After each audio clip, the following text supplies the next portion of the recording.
Flip Cup.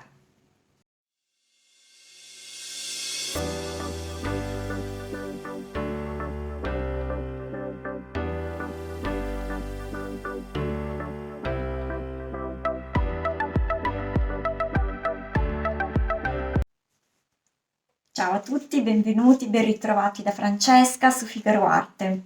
Oggi parliamo di Flip Cup. È tanto tempo che non faccio Flip Cup e tra l'altro credo di non aver mai caricato un video dove ho utilizzato il silicone, quindi oggi faremo una classica Flip Cup con l'utilizzo del silicone. E utilizzeremo un medium molto economico perché useremo la colla miscelata con l'acqua. E adesso vedremo quale colla e quanta acqua. E la mia idea è di provare a fare flip cup su supporti diversi.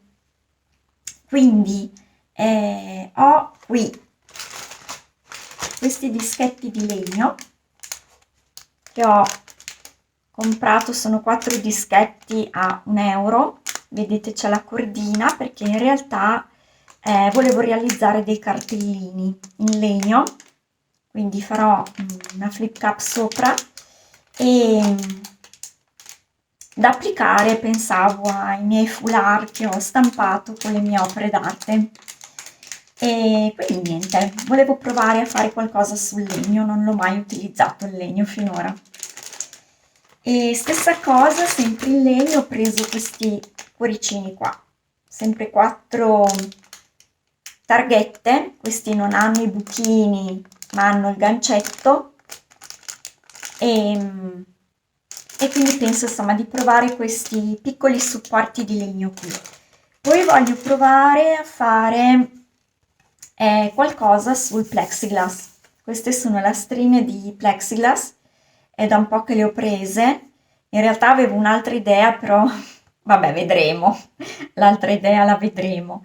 E intanto voglio provare a utilizzarla come supporto e vedere un po' come risultano le colate sui vari supporti e poi sicuramente faremo qualcosa su tela. Ecco, l'idea di oggi è questa qui. Mm, Parliamo delle colle.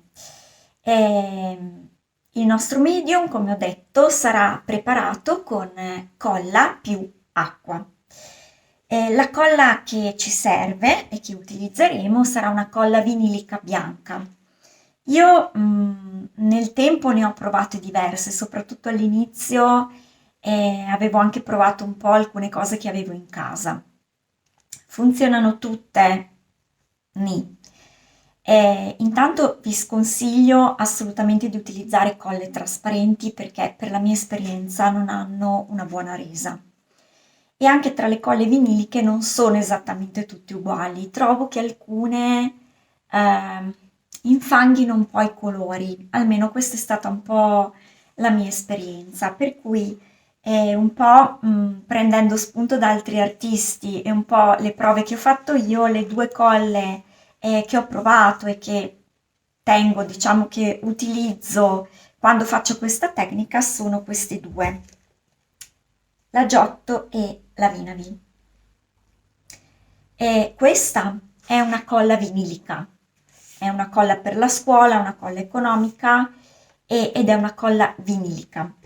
Mentre questa qua della Vinavil, con questa sigla qui, è una colla poliacetilvinilica. Cosa cambia? Cambia la formulazione chimica. Questa diciamo è un po' più basic, questa come colla dovrebbe essere un pochino più eh, prestante, anche come durata nel tempo e anche come incollaggio. Di fatto noi la utilizzeremo come medium, quindi io le ho provate entrambe e vi posso assicurare che funzionano molto bene tutte e due, quindi quella che trovate con più facilità sono comunque 2 marchi che si trovano facilmente in qualsiasi anche cartoleria, ecco. Diversamente le trovate online, penso un po' ovunque. E la concentrazione. Allora, quanta colla e quanta acqua.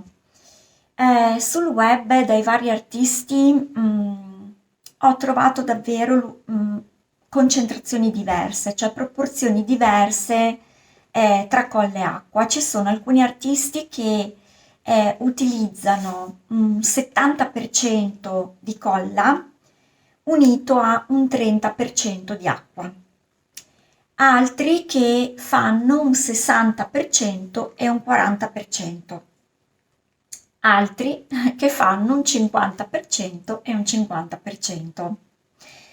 E qual è meglio? Allora, secondo la mia opinione, non ce n'è una migliore, è strettamente personale la scelta. Cosa cambia però?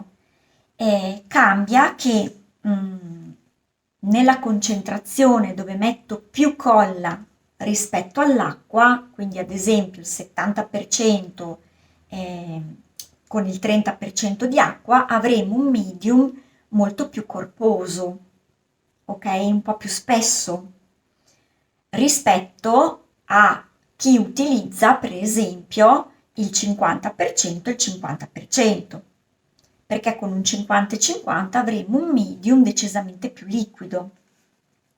E questo cosa significa? Significa che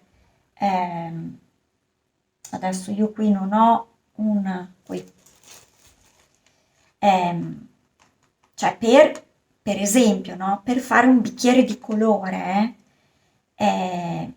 se io ho un medium molto liquido, ovviamente dovrò mettere molto più colore, molto più pigmento per riempire il bicchiere, perché quello che in realtà a noi interessa è raggiungere una data consistenza. La consistenza che ci serve per fare flip cup è la consistenza 3.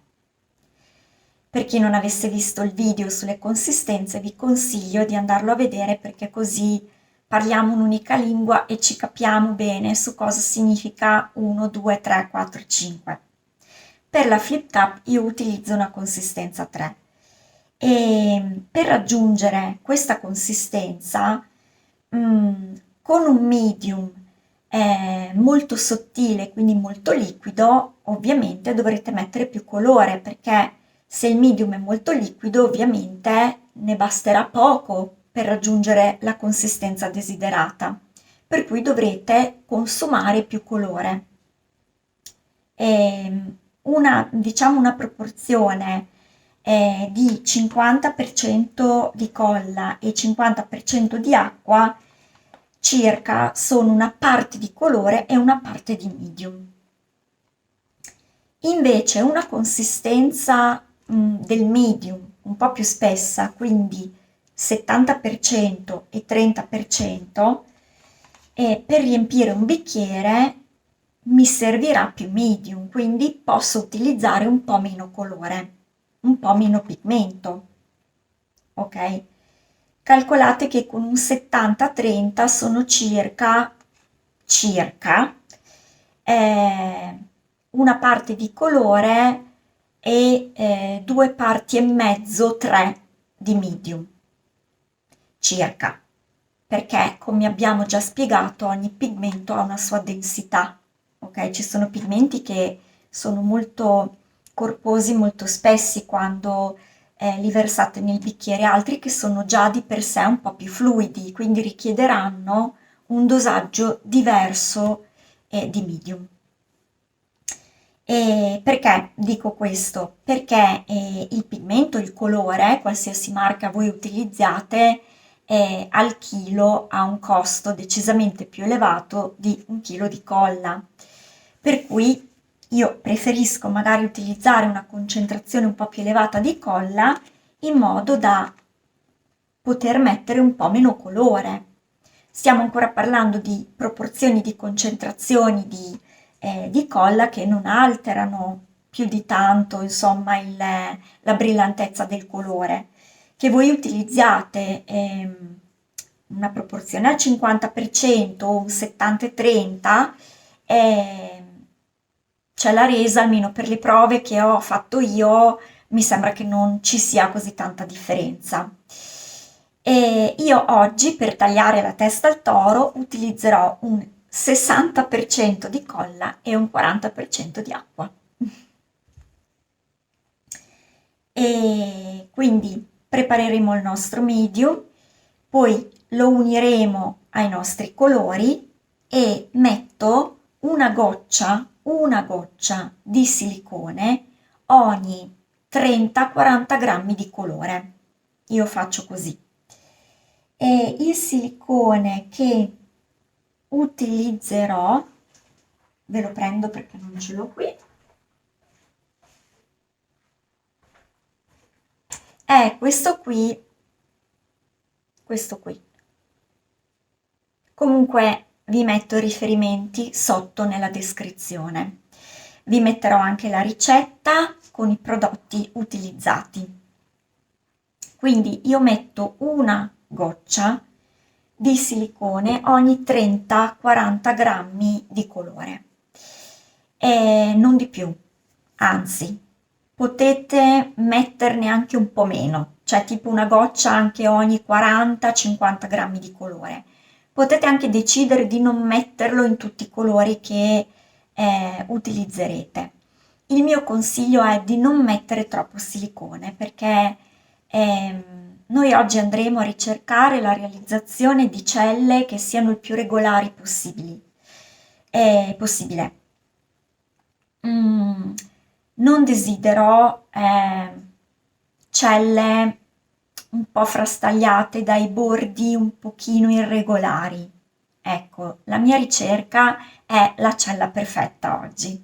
Quindi proviamo con questa consistenza 3, utilizzerò acqua e colla come medium nella proporzione 60% colla, 40% acqua e metterò una goccia di silicone ogni 30-40 grammi di colore.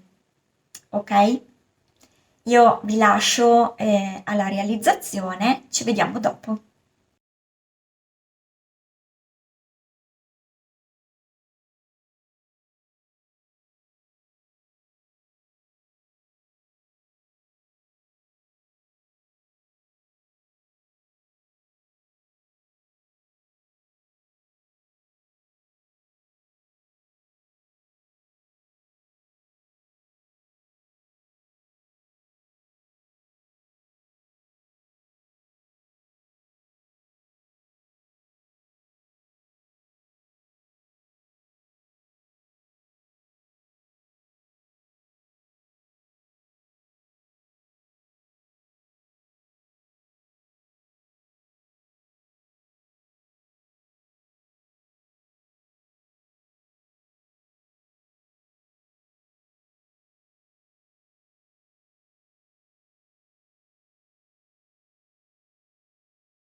Eccoci qui. Allora, guardiamo i risultati asciutti. Io partirei da il dischetto di legno, che forse è quello che avete visto per primi. Eccolo qua, perché non voglio... Ecco. Vedete che qua, dove ci sono i due buchini, quindi il colore è colato nei buchini, le celle che si sono create intorno, colando verso il buchino, si sono unite e hanno creato un fiorellino. Qui dopo metterò una cordina e, e può venire un cartellino, insomma qualcosa da abbinare.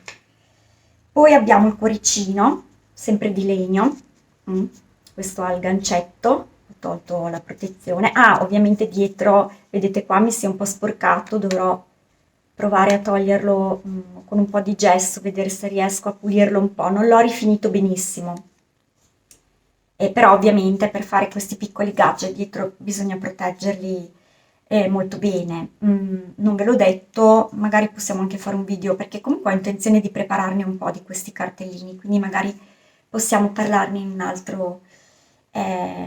un video dedicato, che vi faccio vedere magari come si possono proteggere perché utilizzo due cose diverse. Perché comunque hanno delle forme, cioè là dove ci sono le forme rotonde è più difficile, il quadrato mettete la carta, lo scotch, cioè il nastro apposta anche per gli artisti, un po' impermeabile e la protezione è fatta. Invece sulle forme rotonde è un po' più complicato, ma lo vediamo. Infatti questo l'ho fatto un po' così, in modo superficiale, non è venuto proprio alla perfezione, ecco. Però vabbè. E intanto ci interessa analizzare le celle della flip cup. Anche questo era legno, eh? E poi abbiamo la nostra lastrina di plexiglass. Questa a me piace molto. eh. Eh, trovo che i materiali scivolosi, come anche il legno, eh, vengano meglio con la flip cup, perché la base, essendo liscia, crea meno attrito e l'attrito è uno dei fattori che va a incidere sul comportamento dei fluidi. E per cui, insomma, il risultato lo trovo migliore. Poi sarà che comunque mi piace di più l'effetto della miscelazione dei colori che si è creata, ecco. Vedete che dietro, ho tolto la pellicola protettiva, e c'è come risulterebbe il colore sotto, cioè come si è versata la flip cup, la tazza. mm? E qui vedete invece come ha reagito il colore sopra. Quindi vedete proprio le tensioni superficiali, che sono un fattore importante, un principio importante di fluidodinamica, che poi è quello che crea appunto le celle, con il silicone, crea queste tensioni superficiali dove il colore si separa, dove si creano anche delle bolle d'aria, quindi crea separazione e con il calore si vanno a scoppiare e creano in superficie l'effetto e vedete che è solo in superficie, qui lo possiamo proprio vedere bene, sotto è diverso. Ok, e poi abbiamo la nostra tela, qui non la amo molto come si sono miscelati i colori, c'è troppo giallo, troppo rosa, comunque la cosa che mi ha sorpreso è questo effetto lucido, non so se si vede, cioè sembra che io l'abbia resinato, gli abbia dato una finitura lucida, giuro di no. Cioè l'ho appena preso perché si è appena asciugato. Tra l'altro quando sono andata vicino ho detto, caspita, è ancora bagnato. E invece poi l'ho toccato, una volta a fare così rovino anche le cose, però era asciutto, quindi boh, non so perché è diventata così lucida questa tela. C'è qualcosa, o è nella colla o nel colore, non lo so, molto lucida. E questa forse è quella che mi piace di meno, ma mi piace di meno per come si sono miscelati i colori. Non mi piace questa chiazza rosina qua, eh, c'è troppo giallo, troppo lilla, questa chiazza lilla non mi piace, quindi insomma forse questa è quella che mi piace meno. Comunque, quello che ci interessa, cioè l'obiettivo di oggi era ricercare la realizzazione di celle regolari, che non fossero frastagliate, quindi belle arrotondate. ok? Allungate, ovali, rotonde, ma arrotondate, non tremolanti. Ecco, non so se ho reso l'idea di quello che stavo cercando. E insomma, ci sono alcuni allacci che mi piacciono molto, tipo questo sembra un bruco, non so se si vede. Se n'era creato un altro durante la colatura, ma forse l'ho colato giù perché era proprio ai bordi. E poi là vedete dove, mm, cioè volendo, una volta che avete creato le vostre celle, si può giocare, se voi con un dito andate in mezzo, si creano dei fiorellini, perché unite, andate ad unire le varie celle. Mm. Adesso questi era una prova sulla forma delle celle, però ci si può giocare davvero in vari modi anche con la flip cup. E quindi sulla tela, che comunque ha una base ruvida, quindi crea maggior attrito, per ottenere delle celle regolari comunque bisogna utilizzare una quantità importante di colore. Mm, perché altrimenti l'attrito della tela fa traballare un po' la realizzazione di queste celle, cioè le rende un po' frastagliate. Poi non è l'unico fattore che incide, ma questo è sicuramente uno. E mi piace tantissimo invece lavorare sul legno, ho scoperto. Il legno mi piace molto anche se sono piccolini, però è un materiale che si presta molto con la colatura del colore e anche il plexiglass mi piace molto. Ho utilizzato per tutti i supporti la stessa identica consistenza e non l'ho cambiata. Quindi mm, cioè, i risultati sono legati a una stessa consistenza, la consistenza 3. Niente, per oggi direi che è tutto con la flip cup, almeno per ora, ma ci torneremo perché comunque l'idea di realizzare questi piccoli cartellini da abbinare a, nel mio caso ai foulard, ma anche a dei regalini o utilizzarli in altro modo è un buon modo. Intanto per sperimentare, provare magari palette colori diverse, provare a creare qualche effetto diverso di disegno, per giocare un po' senza sprecare tele e materiale costoso. E poi perché comunque sia una cosa che mi interessa creare, quindi sicuramente la faremo. Quindi per oggi ci fermiamo qui, vi auguro buona settimana, ci vediamo al prossimo video. Ciao a tutti!